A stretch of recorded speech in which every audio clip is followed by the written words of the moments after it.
The proposition that comes from various angles and actors in the energy system is that a smarter way, if you like, or a lower cost, better way to decarbonise our entire energy system is if we can make best use of all of those distributed energy resources connected to the local networks. So the thinking is that we could switch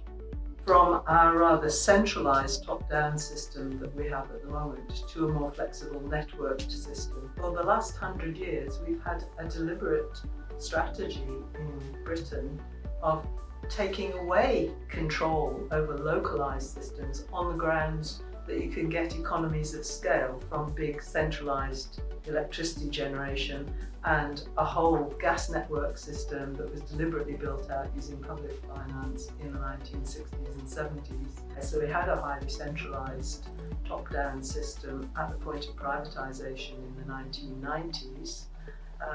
And now that has been somehow questioned. So I don't think it's at all certain in policy, in political and economic terms, that this can be made to happen, even if there are voices out there from the policy side or on the economic side or on the business side saying we need it to happen, and there are communities as well and local governments who want to localise energy systems, but I'd say it's a highly contested area because we're questioning the future direction of our energy systems and to what extent we can secure resilience and security and affordability as well as that net zero carbon goal in a way that joins up enough of the ambitions and aspirations of all those different sectors of society. Now the regulator's faced with all of those questions, including how do you invest for the future given the uncertainties about what that future system will look like. But then there's a whole lot of social issues and challenges as well that relate to the ambitions of devolved and regional governments for greater control over the future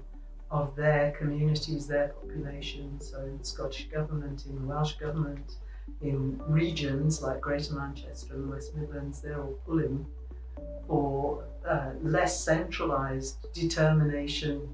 by the UK government and the UK regulator, and for more devolution of powers, including particularly tax-raising powers, to be able to develop solutions that suit their region. The theory, so the proposition is that by combining heat, transport resources, power resources, storage of energy,